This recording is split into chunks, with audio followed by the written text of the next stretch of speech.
Hello, everybody, and welcome to another edition of Magic Mics, proudly sponsored by CoolStuffInc.com, CardHoarder.com, Alter Sleeves, as well as Twitch subscribers and Patreon supporters just like you. I'm Evan Irwin, and we get started each week by saying hello to my two co-hosts, MTG Nerd Girl. Hey, guys. Ruben Bressler. Hey, we're all, well, Evan's still at home because he never leaves, but we're all streaming on location at various places. I can't help it. I'm here in Orlando, man. What am I supposed to do? Take a vacation, Evan. Come on. Everyone's crazy here, man. All right, so that's true. Look, if you missed our pre-show, subscribers to this channel get access to it early, and of course, those who support us on Patreon as well. Thank you so much. We kick it off with our first pick in our giveaway. Get your chance at $50 worth of anything at CoolStuffInc.com by typing !raffle in the chat. It ends at 30 minutes after, but subscribe first to get 2 chances to win, and support your favorite streamer with your suggestions at the end of the show to see who we raid tonight. That, of course, is thanks to our sponsor, CoolStuffInc.com, where you can find cool stuff in stock every day. And so what happened this evening, and we're discussing this a little bit in the pre-show, which was I had kind of like logged off and kind of, cut myself off from the interwebs for a little while. And it turns out it must have been 10-20 minutes after I'd done so, Wizards was like, oh yeah, those secret lairs you kind of been hearing about and talking about? Well, they just kind of busted the whole freaking thing. Suddenly there is another secret lair / Arcane, and of course the Secretversary Superdrop, because that's a thing. So that is 2 unique bunches of secret lairs. Are you guys ready for more secret lairs? You guys want this? This is going to take half an hour. They came out with so many secret lairs. I swear we just did all of the secret lairs. There was like a whole show on secret lairs, a week and a half ago? Right. Probably 3 or 4 weeks ago, because that's still the way it is. But okay, well, crazy. So let's start at the top. All right, so at the top here, let me get the link up and running here because I have the wrong browser selected now, didn't I? Careful, Evan. Don't worry. I'm incognito mode. In the cognito. There we go. Fantastic. All right, so what I thought was most surprising, what I thought was ultimately what we were going to talk about the most, is that Secret Lair is pairing up with League of Legends, the Arcane show that's currently on Netflix, which apparently is very good. People seem to be very happy about it. I haven't seen it yet myself, but I've heard good things. Well, either way, they're making lands and spell versions of Secret Lairs for the show. And that is incredible. They have a series of lands and a series of spells, including Rhystic Study, as 2 of these bundles. And hot damn, that's incredible. You talk about a rising tide raises all boats. I was not expecting Wizards to work with League of Legends, with Legends of Runeterra people. And here we are. Yeah, I don't know how directly it's going to be tied to Runeterra itself, but I know, they're pretty strict on people that work for Wizards saying that they play any other game or streaming literally anything that could be conceived as a competitor. Mm-hmm. So it is really interesting. It's interesting that they're going with the show aspect. I don't know how much of that's going to be any cross collab pointing towards Runeterra in any way, but it is still really surprising regardless. If there's any companies that are so deep into their own lore as to have created entire mythos, it's Wizards of the Coast and Riot. And the fact that they're collaborating is it's a bellwether, right? This kind of collaboration feels like another line in the sand where it was like, this was not a thing you would do as Wizards of the Coast. We would not acknowledge competitors. Now they're partnering with a company that is effectively a direct competitor on some battlefield, right? On some level, they're directly competing against each other. And in many other ways are indirectly competing against each other. And yet here they are partnering. I think that this is going to sell as well as the Walking Dead Stranger Things stuff, right? It may not be as culturally ubiquitous as Stranger Things or as Walking Dead, but the people that play League of Legends buy all of the League of Legends crap. So this is going to be another one of those secret lairs that's going to not primarily go to Magic players, right? This is going to be a League of Legends pull. And that's a good thing. Definitely. That's not always a bad thing. And Pharmacist Judge notes, World of Warcraft Secret Lair, I absolutely expect at this point. This is a crossing of the streams that I just was not expecting. Fortnite made more sense then this Sure. makes sense, in my opinion. Like, it's I just, want to get it's let me get wild. let me get a mana confluence that's the Maelstrom. That'd be dope. That'd be super cool. So again, this is its own secret lair bundles, foil and non-foil. The fact that you have Thran Dynamo and Rhystic Study, and apparently there's a duress in here, but they don't show you what it looks like. But Rhystic Study, and it does the Godzilla-esque / Dracula-esque thing now of renaming it, which is cool. Croson Grip is in there. Seize the Day, Thran Dynamo. Like, there's some value in this thing if you're looking for value, and it's a collectible based on that property, which is awesome as well. And break open the door, y'all. We're going to get our Batmans and our World of Warcrafts and our Marvels before you know it. Well, Yeah. we got to keep going because Wizards ain't done. We're gonna keep dipping and dipping. They're gonna keep pulling that money lever until the money stops coming, because this is pulling the money lever. Let's see here. First up, we talked about the Arcane stuff, which is great. Well, let's talk about Welcome to Castle Dracula. This is a sort of a small 3-card secret lair, but they packed in the value, because in it you have a Exquisite Blood. That's a $35-ish card. You have a Phyrexian Tower. That's a $17-ish card. And then you have a Night's Whisper, which is, who cares, because you already got so much value in the first 2 cards that $30 for this is a hell of a deal, and they're giving you value regardless. Yeah, and Night's Whisper is a card that, sees play in other formats other than Commander. So, you might see a Night's Whisper even in Commander as well, right. But, it's not a completely unreasonable card to throw in as just, oh, by the way, here's something else you might play. Right. Yeah.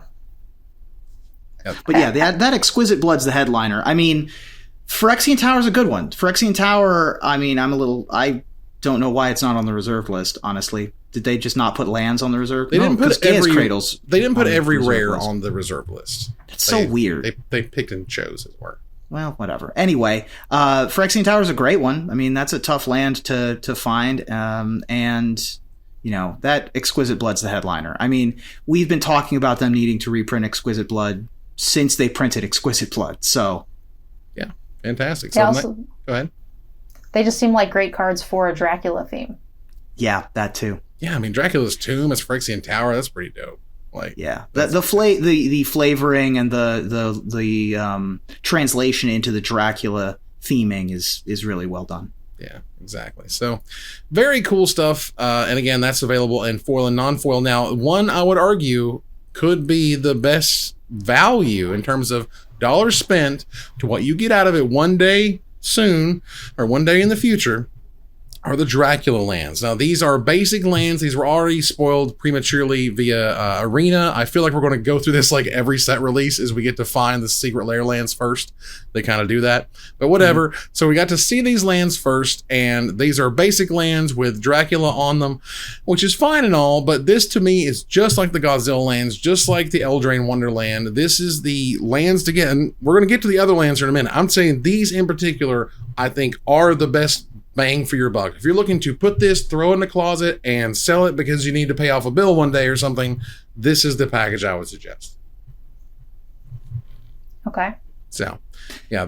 I think that this is, it depends on what your definition of a person is, because vampires are not people anymore. But this is the first set of basic lands that have people as like a main character. Like these look like they could just be enchantments or even creatures. The mountain looks like it could be art for a creature, to me. And, so it's like a really interesting kind of sea change for that as well. It's neat. So, so you have that. So, the Dracula lands are kind of cool. Again, you have the foil and non-foil for $30 and $40. Those are the ones I think are both, they're also kind of the hardest to kind of justify, right? You could say that these other things have the Dracula stuff and their spells, and these spells are worth money and they can show you that they're worth money, versus these basic lands, which are just ... basic lands. It's hard to show how, valuable they are. Well, Fibblethip has not gone away, thank God. We get more Fibblethip. We get the Where's Waldo, or Where's Wally, I think it's called overseas, version of Magic cards, where you have Fibblethip completely, utterly, totally lost. And foil and non-foil, this is a borderless Path to Exile, Well of Lost Streams, Frantic Search, Intruder Alarm, there's your money, and Shelldock Isle, which is also kind of a money card, $6 or $7. But in it, you have these awesome drawings where you get to try to find Fibblethip. He's here somewhere. Yeah, He's there somewhere. I think was it H2O that pasted them into our Discord, the high res images, and I spent a couple minutes looking for them, and I just gave up at some point. I couldn't find any. Yeah, I mean, this to me is, brilliant, honestly. I mean, you could argue Fibblethip there in the middle. I don't know if that's Fibblethip. Maybe it's elsewhere. Joe posted it. Nice. Well, Joe, thank you very much. And again, these are the cards themselves. Arguably some of the busiest cards I've ever seen in Magic. Yeah. If it's not, then they failed at trying to make a Where's Waldo art. It's true. They went all in, and I appreciate that. All right, so that is a unique secret lair to Fibblethip, which is nice. Again, foil and non-foil are available. Here you have, Crocodile Jackson's Monstrous Menagerie. Whoever Crocodile Jackson happens to be, they appeared to dig deep for that one. Well, this is kind of close to the Monster Anatomy stuff we saw recently, and these are even more kind of lo-fi, I guess the way to put it, sort of flat, you could argue. But this is a borderless Ravenous Chupacabra, Mana Gorger Hydra, Pathbreaker Ibex, that's the $25 money card for you, Teamer Sabertooth, and Winding Constrictor. And these look like neat and cool and unique, but honestly it feels like it's like Ibex and 4 other cards here. Yeah. Is it Crocodile Dundee? Is it like that Well, that's the movie from the 80s. You'll get sued But for is that what is that what it's calling back to? So it's referencing it's referencing like 8 things, right? It's referencing Steve Irwin because all the quotes are like, look at this cool animal stuff, but like in a cute way like Steve Irwin would. Mm-hmm. Crocodile Jackson is a mashup of Crocodile Dundee, which by the way, the original Crocodile Dundee was the #1 movie in America the week I was born. And Reno Jackson from Hearthstone is what I know him from. Yeah. With the hat and the adventurer attitude, and we see Crocodile Jackson like in his cowboy hat, just in some of these arts. Like we have a cowboy plane somewhere, I guess. I guess. Now, note, Teamer Sabertooth is a $5 or $6 card. It's a very unique card in what it does. So the Ibex and the Sabertooth are your dollars here, along with some other cool promos of various cards. Which they look useful. like graphic T-shirts from the 80s. Well, it's time to get far out, man, because we ain't done. We're looking at some super cool blue cards. We have a borderless Aether Gust, a borderless Counterspell. These are all borderless. Fabricate, Fact of Fiction, and Mystical Tutor, everybody. If you're looking for the dollars, that's where you'll find Mystical them. Tutor still $1 million? Oh, yeah.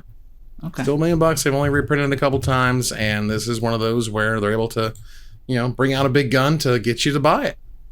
Sure. That's I mean, if it's a what's $20 card that, is still banned in Legacy, but... Who cares? People still want it. Hasn't been printed for a little while. I think that was in Eternal Masters, if I recall correctly. It was in Eternal Masters. It's a $22 plus dollar card easily. Okay, and Eternal Masters wasn't everybody's favorites, so this is a good bring back. All these arts are pretty spectacular. I'm not usually a fan of the borderless stuff. Mm-hmm. They did a good job on these. I still maintain that I'm not a fan of borderless, but these are pretty good. I would argue that Worldly Tutor is expected next. The Worldly Tutor is about $25. Was last seen in 6th edition. Hasn't been reprinted since, versus the Commander Collection Green, which I don't really think counts that much. But yeah, to see Worldly Tutor in one of these would be honestly kind of expected at this point, based on just throwing $25 worth of value. Right. There you go.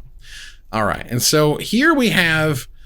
goodness gracious, these things look weird. We have Pixel Snowlands, everybody.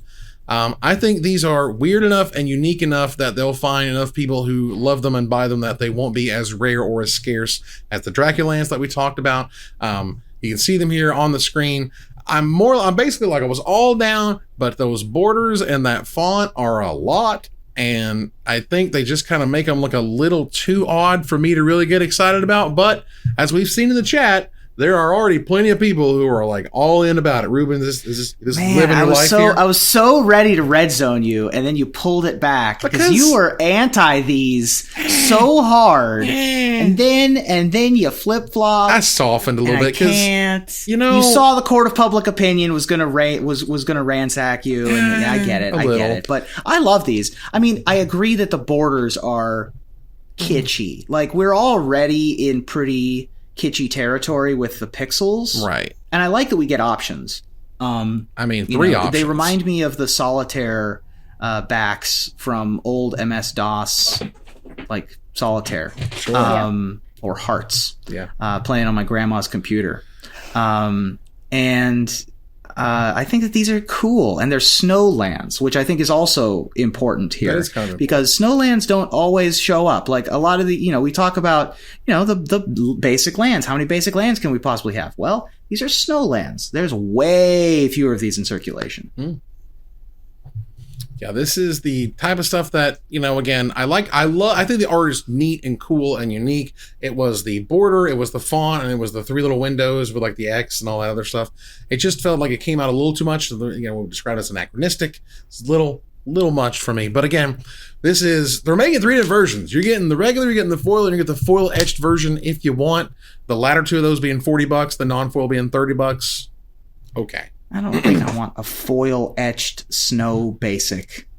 That's not what I want to be doing. I mean, that's like getting a gold plated Pinto. I mean, right? Like okay. I mean, if you're putting what's the saying? It's like putting lipstick on a pig. Yeah, I think is the saying. He wants to poop in a gold toilet. I don't know. Sure. Look here. All right. So we kind of saved the best for last here, and they did too, which is nice. Wizards has just crossed a brand new barrier, a whole new realm that we have not yet seen before. This last Secret Lair product is an entire commander deck, and it's not just a full commander deck. That means 100 cards, 50 non-foil reprints, 45 additional foil reprints, along with 5 foil reversible cards inside it. Designed by Gavin Verhey, full of, I believe, what quick math I saw was about $240 worth of cards, sort of, just right off the kitchen table math stuff. But this is huge. This is, like, I cannot properly explain to you how unbelievably huge this product is. This in and of itself can usher in a new era of things that Wizards sells. This is like, think of the World Championship decks just on steroids. Imagine, like, this is a $100 product. Wizards, and I'm telling you, I've said this for years, we don't know what the upper limit is. Remember this crap? This stuff right here? It's coming next year. This was a $100 booster pack, and they sold out. They're gone. This $100 deck is going to sell like crazy. And when it sells like crazy, and they make even more money, because, God, the money's just piling in like crazy. When they're making even more money, why not make a $200 commander deck? Why not make it a $300? Why not go get Sheldon's whatever deck and make it super cool and neat? Go find people in the community and provide fully, like, basically everything but reserve list cards, all the goodies, all the fetch lands, all the shock lands, all the super cool mythics and rares. Throw them all in there, charge $400 or $500. I'm telling you, we have not yet found the ceiling, and this is not it. This is going to do well. Yeah, this is definitely going to sell a lot. I mean, I've done some work in card stores and with distributors and stuff like that, and this is going to be a nightmare if you guys want to pick these up. I don't know if it's going to be direct sale or what, but holy smokes. Yeah, this is a Secret Lair commander deck. Ruben, how do you feel about this one? I mean, it looks cool. It's also just Gavin's deck. I think I've played against this deck. Maybe not with these commanders, because I don't think I played when Xander Spult and Ocon were out yet. Mm-hmm. But I've definitely seen the blue-red coin flip deck. And it's super cool. I mean, you're getting a bunch of value, obviously. Also, I have a quick question, rules-wise, which is the partner commanders. they count against the 100 card total, so your deck is only 98 cards? No, it counts against. See, the way the partner works, you go and search for the other partner, so you don't keep them both outside the game. Yeah. One's the commander. When you play that commander, you go get the other one. Got put it it. in your hand. Yeah, that makes more sense. Right. So what I was thinking. On the screen here, I mean, propaganda is the big money here. Good Lord, what's propaganda going for at this point? Is it really? Propaganda is okay. I thought it was big money. It used to be fairly expensive, but it's not. Either way, these are double-sided foil cards that you can flip around. Let me make sure I get this right. They're reversible cards, a cool new piece of Magic tech that they're debuting here. It's a relatively straightforward concept. They're double-sided cards, but they have the same functional card on each side. However, each side has different art. You can swap which side you want to show off and whatnot, so you can express yourself that way, which I think is really cool. And just gives you two options right off the top of the deck. Yeah. Having the same card, a reversible card that's only based on like art preference is really interesting. That's just going to open up a whole new can of worms when we start getting those in packs or collector boosters or whatever. I mean, it's going to be interesting. I'm ready to see split cards, as double-sided. I want to see fire and ice on the both sides of a card. That'd be really cool, I think. Embracing printing on both sides of the card, I think, is awesome. We live in a world with sleeves. I don't think you can just act like they don't exist or whatever. I do think they're still correct in keeping double-sided cards out of the commander decks that you buy at Walmart, or the commander decks that are kind of put together. But of course, this is not just your average commander deck. This is a super sweet, again, it's got super cool lands in it. It has Temples of Epiphany in here. It's got some rares. It's got some sweet cool lands that you can use in all of your other decks, which is great. And Academy Ruins is in here, for example.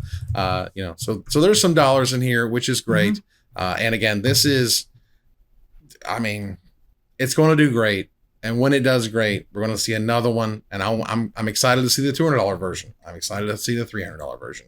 I'm excited to see the best of standard, right? The best of standard in this format. You can spend $60 to $75, whatever it is, to get your own copy. And again, this is kind of sort of like the World Championship decks. Maybe they mark them in some way, or maybe they don't, or maybe they just put unique artwork that are unique to, that person who played it or whatever, sky's the limit. Money is to be had. And it's hard to overstate how important this product is for the future of Secret Lairs and how Wizards approaches them. That seems awfully far. Sorry, go ahead. No, you're good. Seems awfully far-fetched for standard. It rotates so fast, and by the time we see who wins the World Championship, they get the deck mocked up, they get them printed, they get them to distributors, or even sell direct. Standard will have changed, especially now with the new 2-month sets. A lot of that's going to be, irrelevant. I do like the idea for doing that for things like Modern or Pioneer, but I do think Standard's a bit of a stretch. And they have the Challenger decks, which do exist. Don't get me wrong. So right, yeah. So I think this makes more sense for Commander for it does a myriad of reasons, most of which you just said. Right, and I'm all about it. I'm happy to do that. And again, I want to see them ramp it up. I think that there's a way higher ceiling here. I think $500, $600 decks are possible if you have all the goodies. If you have the special versions that you only printed as expeditions or something, there's a way that they could make these look really incredible beyond. You're already getting promo versions of these cards. They're going to be worth money, yada, yada, yada. So they put a bunch of value in here. It's a really cool idea. I love it. The money card, I did a quick search. Looks like the biggest money card is Gamble. Yes, $15. Deck. Yeah. So that's, there's a bunch of 5s. There's a couple 8s. There's plenty of value. It's 100 cards. Also, you're done. Just show up with this. There's going to be a game nights where somebody just plays this out of the box. So that's going to be, that's great. Yeah. So we're not done because there's more Secret Lairs. This one is from MSCHF. I want to stop you right there. This is too many Secret Lairs. This is my hot take. This is too many Secret Lairs. This is too many. This is too much stuff. Well, this Saturday at 12 p.m. Eastern, you can get your crack at the MSCHF Secret Lair. This is weird, I guess is a way to put it. These are some cards here that will include Blood Moon, Grim Tutor, Swords to Plowshares, Cut/Ribbons, Plains, and Teferis Puzzle Box. But we ain't done there. Now, are we? Because I'm looking for the, where is that video exactly? that shows the, here we go. So let me show you the bonus card, quote unquote. It's not a bonus card, but it kind of is a bonus card, where we can take a look at this right here, where we say, watch this video if you can. If you're watching the, stop it. If you're watching or listening to the podcast, this is taking the golf planes and peeling off a layer that shows a silver backing, and underneath it is a battlefield forge with the golf course on fire. Yeah. What the heck? It's certainly interesting. It's very interesting. So apparently all of these, so MSCHF is a lifestyle brand, and all of these are referencing previous drops of the lifestyle brand. So like I Hate Golf or whatever was a drop they had. Which is why, I mean, we were referencing like, why is there a planes in this box, right? It's true. And so now it makes more sense. But yeah, these are all referential for that. I mean, people were saying like this is going to be difficult to resell. I think that's not necessarily true. Basically, is it peeled or not? You're going to get unpeeled and peeled versions. Good, bad, or ugly. Are these probably going to look weird and or feel strange? Probably, because they have to be a certain type of material for that to stick and to peel correctly. And what happens, 25 years from now when you try to peel this thing? Does it just completely disintegrate? Mm-hmm. I don't know. Who has any idea? And so, this is just weird as hell. I don't know how else to say it. Yeah, it's very strange. The Swords to Plowshares is dope. They had a promotion, MSCHF did, where they would buy your guns and turn them into swords. So that is the flavoring of their Swords to Plowshares, which is a really cool promotion and a really cool thing to put on a Magic card. All right. Yeah, well, that is really neat. Yeah. Well, speaking of Magic cards and things that are fun, let's move on here to Gather the Townsfolk. As we do, we pull up the document that I clearly didn't have correctly. I learned way more about MSCHF than I intended to this week. Who knew? Well, we move out our first pick to Gather the Townsfolk thanks to our sponsor, cardhoarder.com, offering the best inventory prices and delivery of cards from Magic Online. They're great. Check them out. Tell them we sent you. So the 2021 holiday card was revealed today, and that is the last minute shopping, everybody. Much like last minute shopping, it's a black, blue, and a generic mana for a sorcery that says ask target opponent if they remembered to get you a present. If they say yes, they put a card they own from outside the game into your hand. Otherwise, you gain control of target permanent they control. With the flavor text of, Dear brother, I couldn't forget you if I tried, and I have tried. Yeah, with Gisa and Geralf art there. Very clever. Last minute chopping. You know, I love these holiday cards. I love what they do and the mechanics that they have. And I am very pleased that there was some sibling love on this one. Yeah, the flavor text on these are always great. I definitely have a collection of them. We talked a little bit about it in the pre-show. And these are like my favorite thing that they do each year. Yeah. So this is I'm still waiting for the Hanukkah themed one. Like they still haven't made Hanukkah of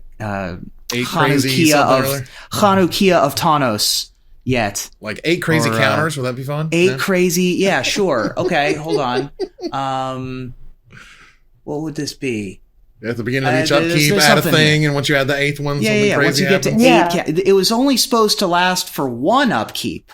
But instead, it lasted for 8. Yeah! Sensei's Divining Dreidel, let's go. Sensei's Divining Dreidel is a good one. Yep. Awesome. So that's coming. That's fun. Good luck to those who are getting those, because honestly, I can never really tell who they're sending them out to and why. The World Championship 28 got announced today about the 2021-2022 season.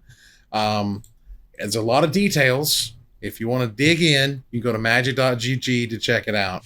The core sort of bits being that the previous world champion is going to show up for the event, which is Yuta Takahashi. So congratulations, of course, again to them. And the top 6 and the top 5 of various rivals and the events that are happening next year. All that good stuff. And again, we're essentially winding down the entire tournament structure. So this is going to be one of the final times these events lead into a World Championships / is there even going to be a World Championships after these things wind down? Who knows? Yeah, that's That's sad, but I think they should have just shut it all down at the beginning of the pandemic. Well, I mean, I'm struggling to care. We're talking about, League of Legends kept it going on. The League of Legends world kept it going on. The CS world kept it going on. Like all these different esports kept chugging along. It was kind of ugly. It was kind of uncomfortable. It didn't reach the max heights or the max excitement as before. But, again, I don't know anymore. I'll be honest. I've heard so many weird things. Like, I heard birds tweeting to me about things that are very like bad and gloom. And I've heard other things internally about people. They still have plans and things are coming back. And, people are just like to Chicken Little everything. So I don't know. I want Magic to have a terrific, competitive scene because that's the way I kind of grew to know and love Magic.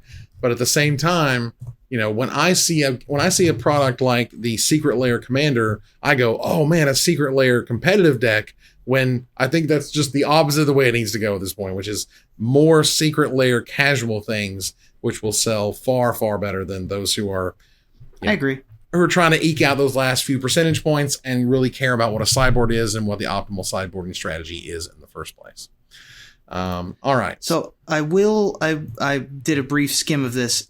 Correct me if I'm wrong, but I believe that there are no non-males in the Pro League, and there's one non-male in the Rivals League, which is less than ever for these leagues. That sounds right. Sounds about right. That's a little unfortunate. That's definitely unfortunate.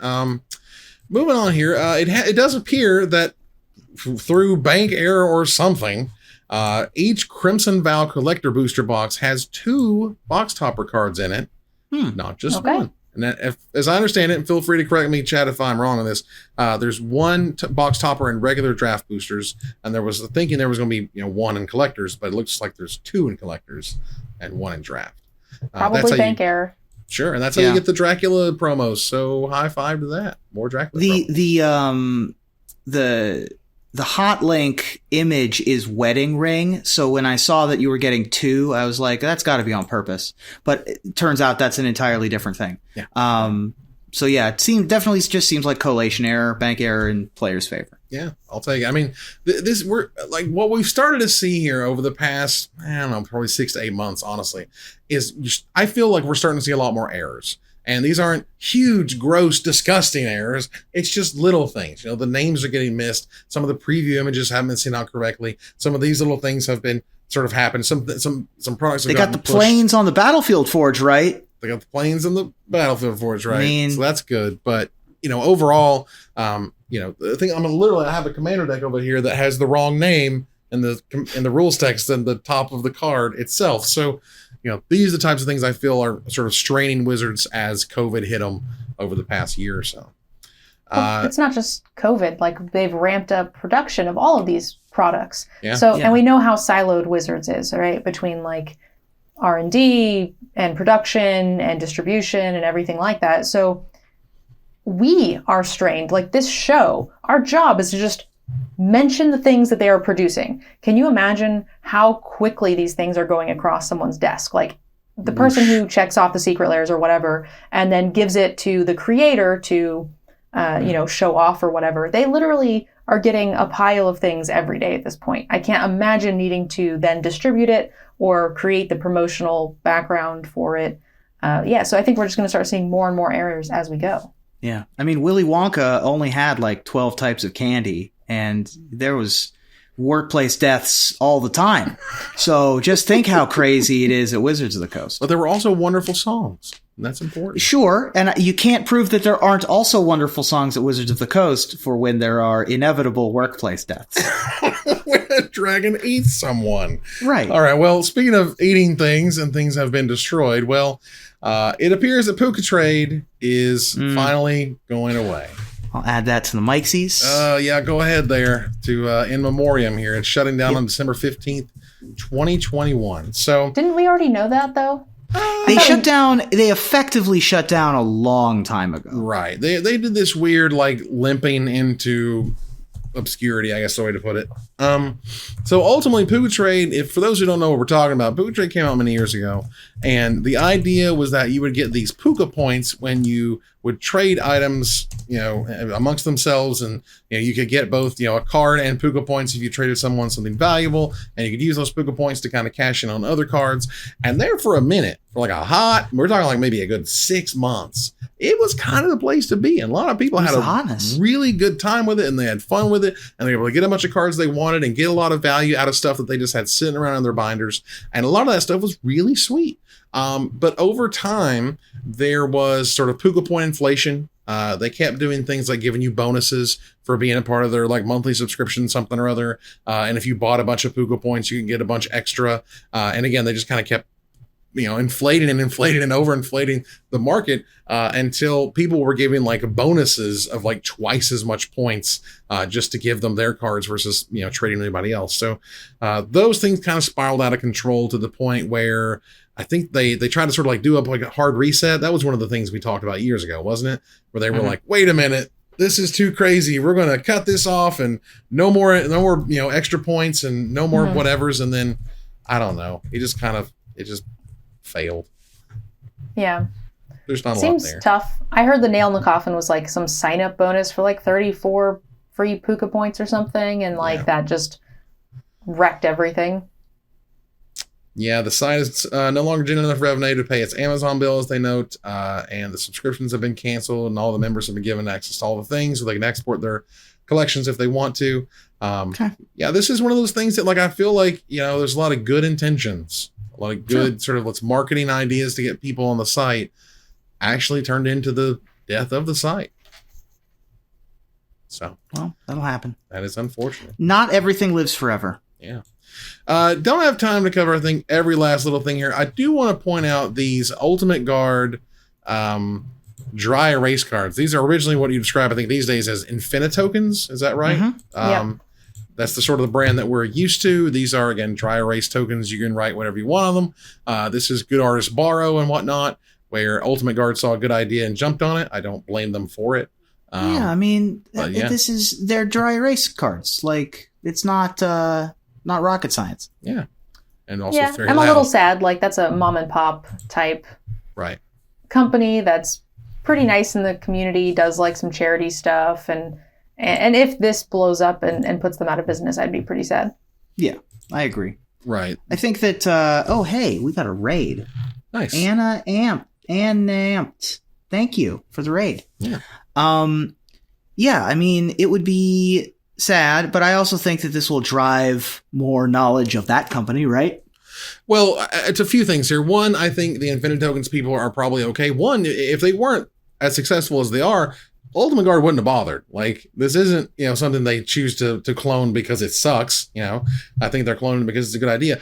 The other part of it is, it's hard to get stuff from Ultimate Guard generally. They are one of the more difficult companies to get stuff from. It's hard to find their sleeves. It's hard to find their products. So, even if they make these and they're great, they're probably going to sell it immediately and they're going to be hard to get a hold of. And that's just my experience with the products. Not that they're bad, of course. They're terrific. No. They're just hard to find. I've heard, yeah, that's what I've heard. I've heard that they have good stuff if you can find it. If you can find it. Okay. So that's good. And also, the supply chain for everything and everyone is terrible.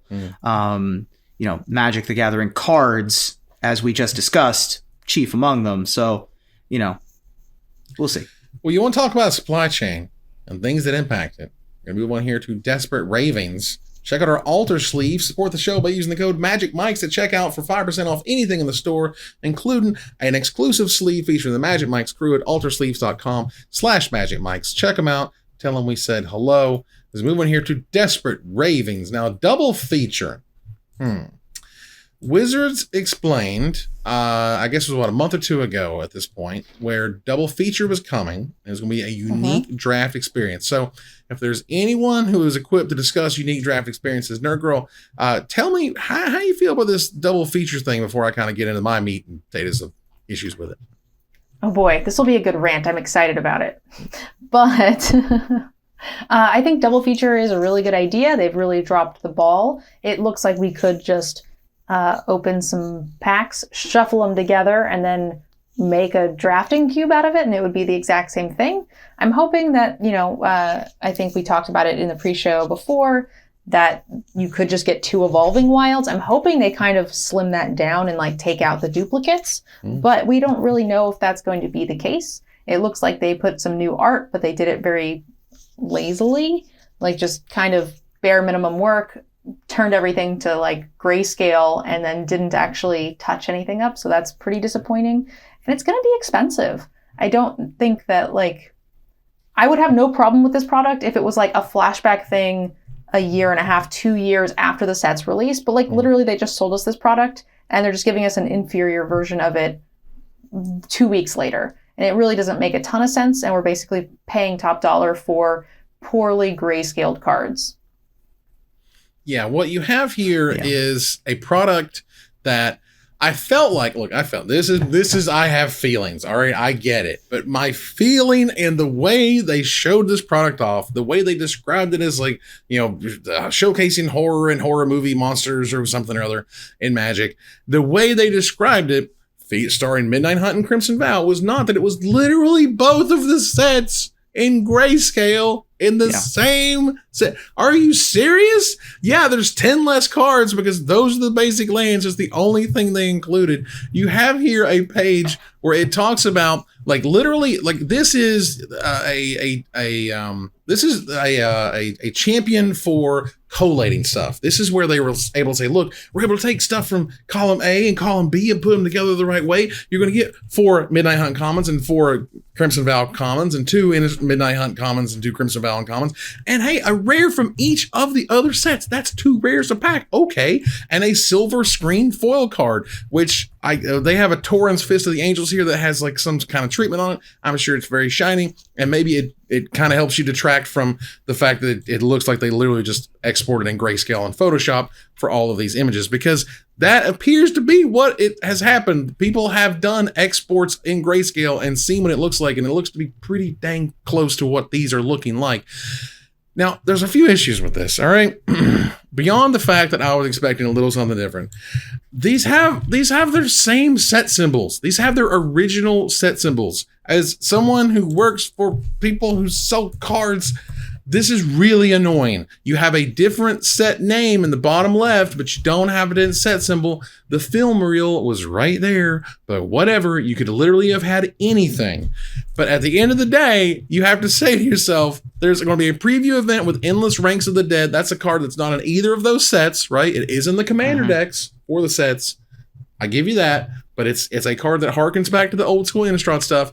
There's nothing else from old school Innistrad. There's nothing from Eldritch Moon. There's nothing from any of the other sets, Shadows of Innistrad, where you could have put in here, thrown in a Liliana, thrown in a Snapcaster. Yeah. For God's sake, you'll find breakdowns of the cards returning. Every damn card is returning. This is absurd. This was a major misclick on their part. I feel like they had a success story on their hands. They could have just called, instead of calling it double feature, which is very cute, they could have just called it double feature and had all of the set except for the rares be from the 2 sets. Sure. And then all the rares be from the history of Innistrad sets. Absolutely.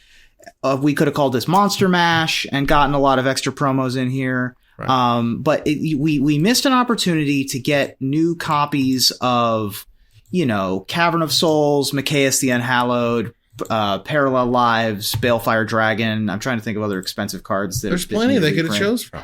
I think that you guys are slightly missing the point as far as the major marketing issue was that this is a unique drafting experience. So I think the idea is that because they are no longer doing drafts that are block oriented, we're not getting to draft 2 packs of Crimson Vow and 1 pack of Midnight Hunt. This is the alternative, hoping that they could just repackage this product and give us that experience. Now, I love your guys' idea of bringing back all of the Innistrad flavor, but I don't think that had anything to do with what they wanted this product to be. You're right. And you're also right about how they kind of failed on that front because, like you said, if this were a flashback draft in 2 years, they'd be cool. Yes.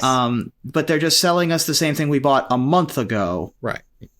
And that's bad. Like they could have done they needed to do something different. They needed to do a little bit more work on the art. They needed to change the frames to make them look a little bit more like a monster movie poster. They could have removed some cards and play tested it and actually gave us a good drafting format that would bring these two sets together. I'm all for it. As a limited player, that sounds like a blast. Yeah. I think, the problem is, and, I know obviously internally it's going to be viewed differently, but externally, this looks like the laziest damn thing I have seen from Wizards. I'll be honest, in years. This looks unbelievably lazy. This is give me one frame treatment, export set A, export set B, put them together, sell us the same stuff we just bought a month or two ago and hope it works. This is if this product fails, I will not be surprised. This looks to be the product that if something is going to fail over the past 5 years, since the Ixalan board game thing, this looks to be the next contender. And my issue is that if this is super successful, they're going to start reselling us and repackaging the same standard cards back to us really soon. This is a bellwether. This isn't It's not going to fail. I mean, and isn't that the issue? Is that it also has casual players buy the boxes. Name. There's 2 rares per pack. It is not going to fail. You guys are crazy. Yeah, it's not going to fail. It's got too much value in it. It's got a very good name. The branding is very good. I like the shtick. I wanted the shtick to be even better, right? I wanted it to be something that they felt like they cared about, and the way it looks, it feels like they don't care about it at all. That's where I'm at. All right. Well, good luck to that product. That's coming in January. It was supposed to show up next month. All that said, good luck. I mean, who knows? I mean, I don't control that stuff. I'm just saying my opinion is I wish it were better. I hate this suit. It looks good on you, though. It looks good. Yeah, you do like it. It's cool. But January 28th is when it's coming out. Again, it's supposed to come out next month, but, supply chain so-and-so, they got to bump it, which is fine. I wanted to touch, not necessarily on the inaccessibility thing, though. Arena, for what it's worth, is very inaccessible when it comes to those with disabilities and things. But I did definitely want to also touch on here what looks like an altar sleeve. So check this thing out right here. This is from the Magic the Gathering in Japan. This is a side sleeve, as they have called it here. And you can see a Magic the Gathering logo on the bottom right. This has the Fang treatment that's in the special versions of Crimson Vow cards. And they show you here a little bit about what these sleeves look like when there's nothing in them, of course. There's one for all the 5 different colors, which is interesting. And I don't know enough about it to keep going beyond any of those facts. Yeah. Because this is what I saw just as we started the show. I mean, them coming up with an altar sleeve makes a ton of sense. It's pretty interesting. I will say that, some people don't know working with altar sleeves itself is that, you do actually have to buy other perfect fits to go with them. So that's just kind of a key note. If you get really excited and you want to put this on just your commander or whatever, it does kind of mean if you ever want to compete with this deck, I guess commander wouldn't count, but if you wanted to do just some of your standard deck, you do need to buy perfect sleeves and double sleeve from there on, because you do actually get a different thickness to the card, which can be flagged by competitive stuff and get you some game losses. Yeah. Also, these are side loaders, which I always thought were weird. It kind of defeats the purpose, right? Yeah. Right now, the tweet itself, looking at a translation from Google, said to please purchase the Innistrad Crimson Vow set and draft booster box from Amazon and another place called Rakuten Books, I believe. Rakuten Books. You get special benefits, which is a thing, and to get a special Fang side loader, they said. So how this is exactly going to work, what these going to be worth and or looking like, sort of long term, don't know. But it looks like they took a good idea and they ran with it. So good artists borrow and all that. Sure. All right, let's move on here. Turning the corner to the finisher. Stick your head outside, folks, because tonight is a near total lunar eclipse. It's the longest partial lunar eclipse in 580 years, and it's also a blood moon, which is the result of the reddish hues of Earth bouncing and reflecting and, of course, turning all your non-basic lands into mountains. So as we approach midwinter, tell me, how are you preparing to praise the moon, Ruben? Well, this crisp weather and the hunter's moon always makes me think of the holiday feast season. So I'm getting myself hydrated, rested, and limbered up for the upcoming Thanksgiving holiday with my family. Because if there's one secret lair I love most, it's the dressed up birds. Nice. Nerd Girl? Well, we're a set late, but I'm excited for the full moon to turn us all into werewolves. So as I prepare for Vegas, I've got my 3 Wolf Moon t-shirt ready. I've got my claws out and I'm ready to howl at the moon, by which I mean catch a thunder down under show. Thanks, Ruben. Yeah. Did you read your joke ahead of time or not? I just read it while the introduction was going. Well, look, I love a good lunar festival. I also love to scare my children. So I like to tell the chillins a scary story, put on a clown mask and give them something to talk about in therapy in 20 years. Nice. And that ends another live episode of Magic Mics. Thanks for joining us here to discuss all things magic. Thank you, Nerd Girl. Thanks for having me, guys. Thank you, Ruben. Thank you. I move here to our final slide. I want to thank our sponsor, CoolStuffInc.com, our co-sponsors, CardHoarder.com and AlterSleeves.com, my co-host, Nerd Girl and Ruben Bressler. You guys for watching or listening. I hope you support us at Patreon.com/MagicMics. Please follow, like, tweet, favorite, share, subscribe to everything social that tells people we exist. Catch us online on our Discord, Twitch.tv at Magic Mics, on Twitter at Magic Mics Cast, our Magic Mics subreddit, and like the Magic Mics page on Facebook. Or join us here next week, same time, same place, for another episode of Magic Mics. Good night, everybody.